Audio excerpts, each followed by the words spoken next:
Some mornings I wake up with a sense of blind panic.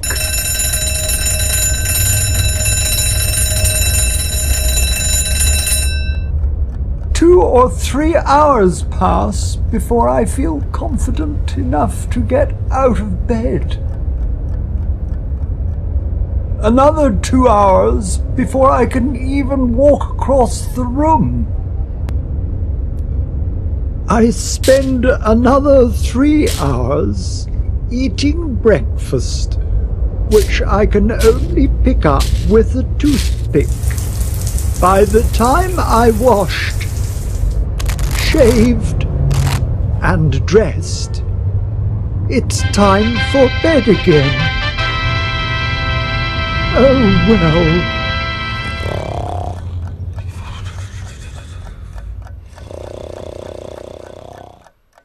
Mr. Harris, Mr. Shiner called.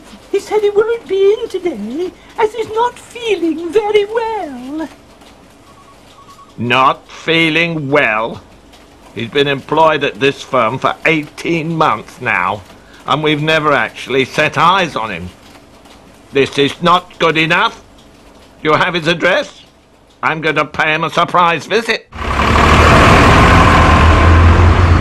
Mr. Harris's A to Z led him to a sprawling inner city housing estate.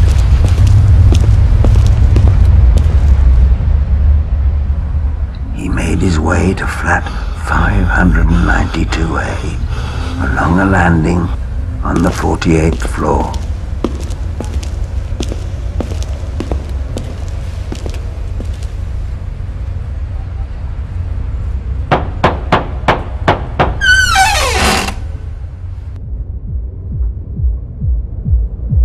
Hello?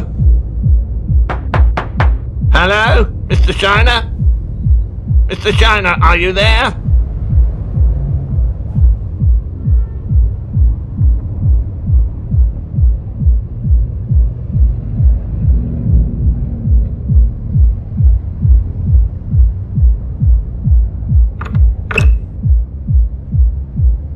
Mr. Shiner, are you there?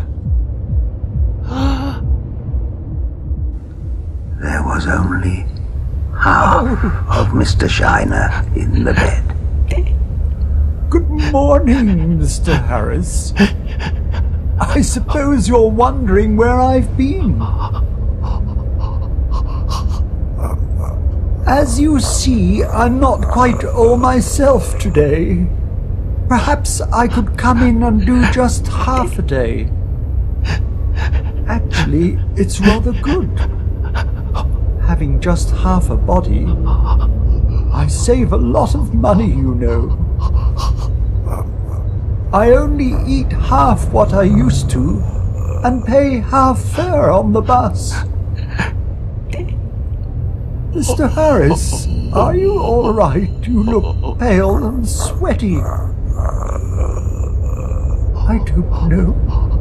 Perhaps you always look like that. Are you having a heart attack? Oh dear. You're dead, I think. Well, that's all I need. A dead boss and a sweaty carpet. I'll get the blame for this. What to do? Gotta think. Difficult when you've only got half a brain.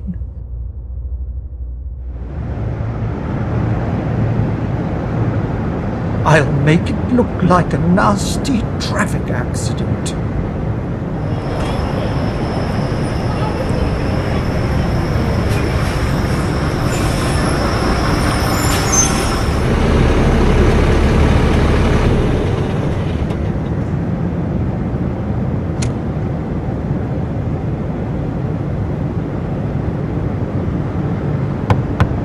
Don't stop.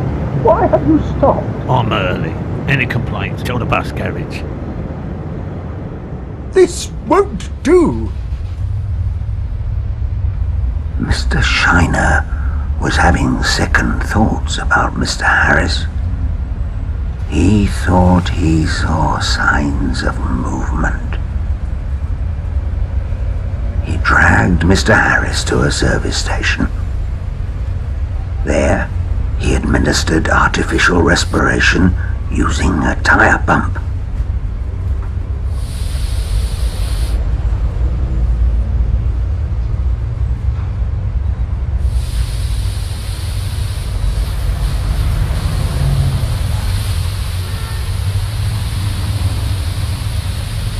That's just like the one I have at home. Super! Now I could get a pair.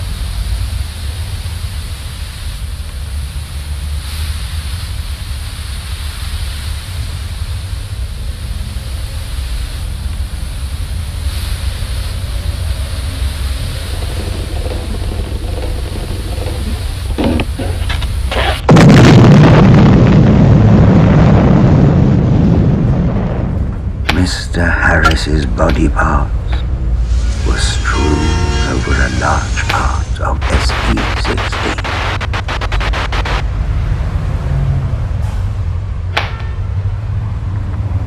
The local council issued a state of non-emergency as an army of cleaners never bothered to clean up the debris.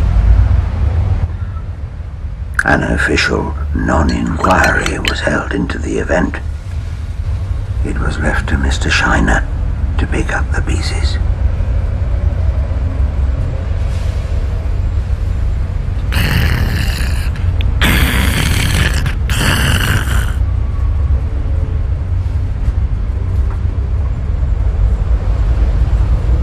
Mr. Shiner drew a picture of Mr. Harris on the sack and took him back to work.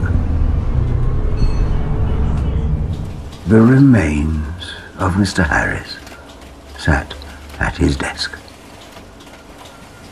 His workload increased, but nothing much got done. He was eventually demoted and played Santa at the firm's Christmas party. Mr. Shiner took over Mr. Harris's duties. To make up for his lost half, he advertised for help. The other half turned out to be much better looking. He flirted with young secretaries, much to the annoyance of Mr. Shiner. After an argument, it was decided they better split.